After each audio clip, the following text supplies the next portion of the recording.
Hello everyone, welcome to channel learn with ease. आज का topic है हमारा ट्रायल बैलेंस एंड एरर्स का, जिसमें हम सॉल्व करेंगे क्वेश्चन नंबर 3 पार्ट ए, जो कि आपका चैप्टर नंबर 14 डीके गोयल की बुक से लिया गया है। तो शुरू करते हैं आज का लेसन। यहाँ पर आपको कुछ अकाउंट्स के बैलेंसेस दिए गए हैं। क्लोजिंग बैलेंस है जिसके बेस पर आपको बनाना है ट्रायल बैलेंस। तो जैसा कि हमने लास्ट क्वेश्चन में किया था, उसी तरह से हम एक एक अकाउंट को पिक करेंगे। पहले उसको फाइंड करेंगे कि उसका नेचर क्या है, टाइप क्या है और उसका बैलेंस कैसे होता है। देखो, पहला अकाउंट है आपका स्टॉक। ये आपका ओपनिंग स्टॉक है।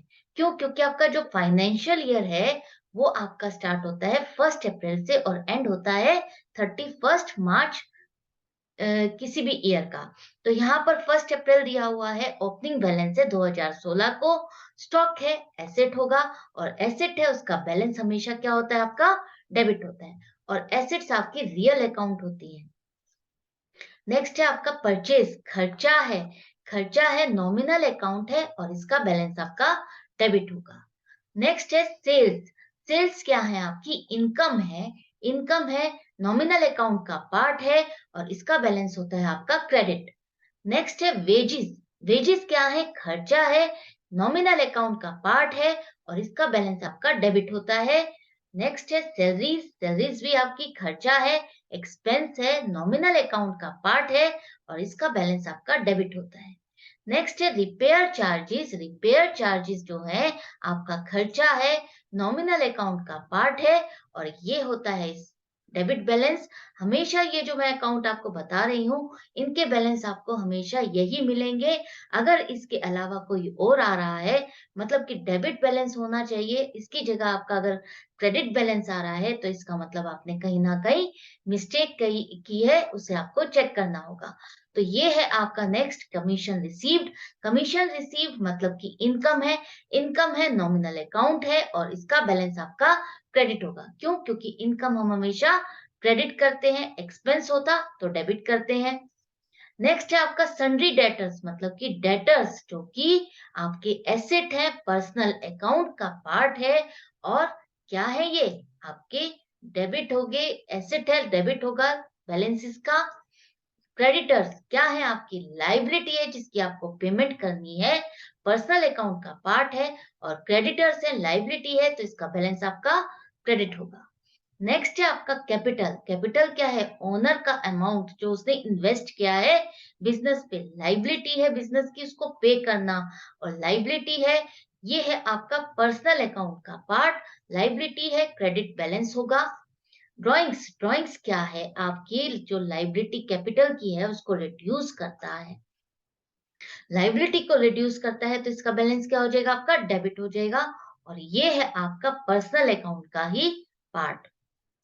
नेक्स्ट है आपका रिटर्न्स इनवर्ड्स। रिटर्न्स इनवर्ड्स का मतलब है आपका सेल्स रिटर्न। सेल्स रिटर्न जो आप सेल करते हो उसके अगेंस्ट जब रिटर्न आती है, उसको हम क्या कहते हैं? सेल्स रिटर्न या रिटर्न्स इनवर्ड्स। तो ये आपकी जो इनकम हुई थी उसको कम कर रहा है। जो आपने सेल की थी उसकी वापसी हो रही है, तो वो इनकम कम हो गई। और इनकम कम हो गई तो हम क्या करेंगे? इसको डेबिट करेंगे। और रिटर्न इनवर्ड्स या सेल्स रिटर्न आपका कौन सा अकाउंट है? नॉमिनल अकाउंट है। नेक्स्ट है आपका रिटर्न्स आउटवर्ड्स। रिटर्न्स आउटवर्ड्स मतलब आप बाहर वापस कर रहे हो सामान। मतलब कि ये है आपकी परचेज रिटर्न, जो आपने सामान खरीदा था उसके अगेंस्ट आप रिटर्न कर रहे हो। तो परचेज करते हो तो खर्चा होता है, और जब आप उसको वापस कर दोगे तो वो खर्चा क्या हो जाएगा? आपका कम हो जाएगा। और जब खर्चा कम होगा तो वो एक तरह से फायदा है, इसलिए हम उसको क्रेडिट करेंगे। नेक्स्ट है आपका कैरियज इनवर्ड्स। कैरियज इनवर्ड्स का मतलब है कि जब आप परचेज करते हो, परचेज करते हुए जो आप कार्टेज पे करते हो, तब जो आप कार्टेज पे कर रहे हो वो आपके लिए खर्चा है। परचेज के ऊपर कार्टेज पे करना कैरियज इनवर्ड्स है, खर्चा है, नॉमिनल अकाउंट का पार्ट है और उसका बैलेंस हो जाएगा आपका डेबिट। इसी तरह से आपका है कैरियज आउटवर्ड्स। कैरियज आउटवर्ड्स का मतलब है जब आप सेल करते हुए अपने कस्टमर्स के लिए कार्टेज की पेमेंट करते हो, तो वो भी आपका एक खर्चा है। आप अपने कस्टमर्स को एक तरह से उनके लिए ओब्लाइज करते हो उनको कि हाँ, ठीक है, मैं आपके सामान को आपकी जगह तक पहुँचा दूँगा। तो वो जो आप कार्टेज पे करते हो ना सेल करने पर, उसको हम कहते हैं कैरिएज आउटवर्ड्स, और वो खर्चा है जिसे आप क्या करोगे, डेबिट करोगे। गलती से सेल के साथ हो रहा है तो क्रेडिट मत कर देना। नेक्स्ट है आपका फर्नीचर। फर्नीचर क्या है? एसेट है, और एसेट हम हमेशा क्या करते हैं, डेबिट करते हैं, और एसेट आपकी क्या है, रियल अकाउंट का पार्ट है। नेक्स्ट है आपकी मोटर कार। मोटर कार आपकी क्या है, एसेट है। एसेट है तो वो क्या हो जाएगी आपकी, एसेट है तो वो आपकी क्या हो जाएगी, रियल अकाउंट का पार्ट होगी, और बैलेंस उसका डेबिट होगा। कैश इन हैंड क्या है, एसेट है। एसेट है तो इसका बैलेंस क्या हो जाएगा आपका, डेबिट है, रियल अकाउंट का पार्ट है। और बैंक ओवरड्राफ्ट, बैंक ओवरड्राफ्ट आपकी लाइबिलिटी है, लोन है बैंक से, लाइबिलिटी है तो इसका बैलेंस क्या होगा, क्रेडिट होगा। और जो ये अकाउंट है बैंक ओवरड्राफ्ट, ये कौन से टाइप का अकाउंट है आपका, पर्सनल अकाउंट। इन्वेस्टमेंट है, इन्वेस्टमेंट कर रहे हो तो वो आपकी एसेट होती है, और एसेट आपकी रियल अकाउंट का पार्ट है जिसका बैलेंस आपका डेबिट होगा।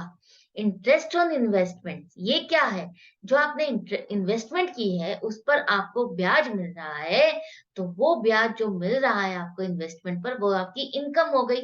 और इनकम हम हमेशा क्रेडिट करते हैं, उसका बैलेंस आपका क्रेडिट होगा, और ये आपका नॉमिनल अकाउंट का पार्ट है। इस तरह से जब आप बाइफरकेट कर लेते हो तो आपके लिए ट्रायल बैलेंस बनाना इजी हो जाता है। अब हम बनाएंगे ट्रायल बैलेंस, जो कि फॉर्मेट है ये आपके ट्रायल बैलेंस का। एक एक अकाउंट का नाम लिखो आप। स्टॉक है, ओपनिंग स्टॉक है। एसेट है, डेबिट बैलेंस होगा, डेबिट साइड पर लिखो। परचेज है, खर्चा है, इसका बैलेंस आपका डेबिट होता है, डेबिट बैलेंस के कॉलम में लिखो। और सेल्स है, इनकम है, क्रेडिट बैलेंस होता है, क्रेडिट साइड लिखोगे। नेक्स्ट है आपका वेजेस। वेजेस क्या है, खर्चा है, खर्चा है, एक्सपेंस है, डेबिट बैलेंस होगा। और सैलरीज खर्चा है, खर्चे का बैलेंस आपका डेबिट होता है, डेबिट के कॉलम में आएगा। रिपेयर चार्जेस खर्चा है, डेबिट है, डेबिट बैलेंस के कॉलम में लिखो।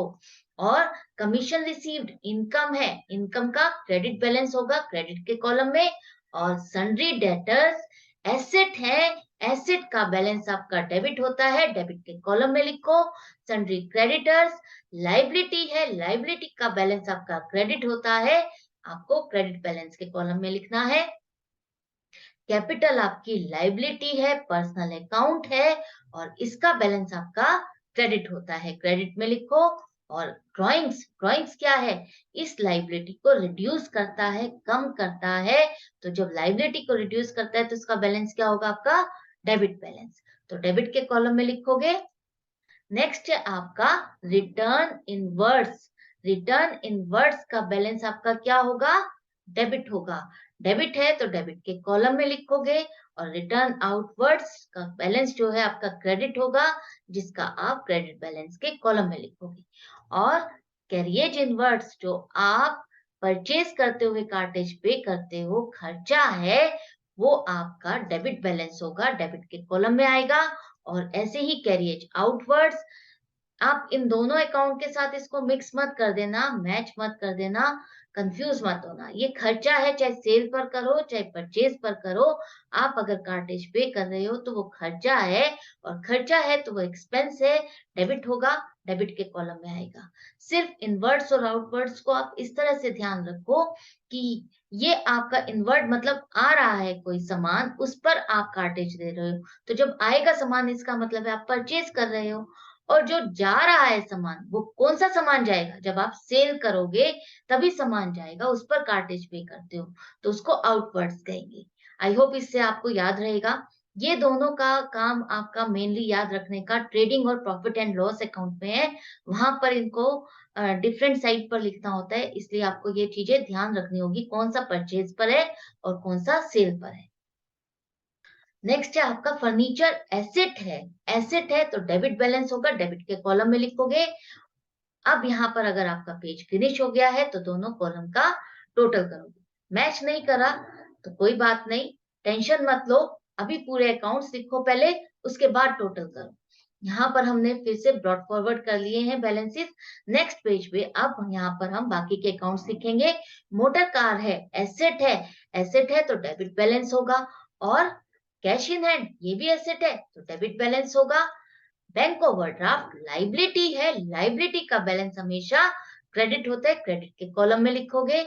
और इन्वेस्टमेंट है तो उसका बैलेंस आपका कौन सा होगा, डेबिट होगा, एसेट है। इंटरेस्ट ऑन इन्वेस्टमेंट ये क्या है, आपकी इनकम है, इनकम का बैलेंस क्रेडिट होता है, क्रेडिट के कॉलम में लिखोगे। अब आपने सारे बैलेंसेस लिख लिए हैं, सारे अकाउंट लिख लिए हैं। अब करो टोटल। यहाँ पर हमने टोटल किया है, दोनों ही कॉलम का मैच कर रहा है, 2,91,500। इसका मतलब जो भी हमने लिखा है, क्वेश्चन किया है, पोस्टिंग की है, लेजर में हमने करेक्ट की है। अर्थमेटिकली हमारे लेजर में पोस्टिंग, हमारी बुक्स करेक्ट है। तो आई होप ये क्वेश्चन अच्छा लगा होगा, प्रैक्टिस में हेल्पफुल रहा होगा और याद करने में भी अच्छा रहेगा। तो यहाँ पर मैं ये लेसन को एंड करती हूँ, मिलती हूँ नेक्स्ट क्वेश्चन में, नेक्स्ट वीडियो में। लेकिन आप अगर नए हैं तो चैनल को सब्सक्राइब कर दीजिए, लाइक कीजिए, शेयर कीजिए और बेल आइकन को प्रेस करना ना भूलें। थैंक्स टू दोस्त व्यूअर्स जो कंटिन्यूअसली मुझे फॉलो कर रहे हैं, उन स्टूडेंट्स को थैंक्स है जो कंटिन्यूअसली फॉलो करते हुए हर लेसन को देख रहे हैं, क्वेश्चन को समझ रहे हैं, लर्न कर रहे हैं। अगर आप मुझसे ऑनलाइन क्लासेस चाहते हैं तो मुझे व्हाट्सएप कर सकते हैं 9212666015 पर। Goodbye and take care.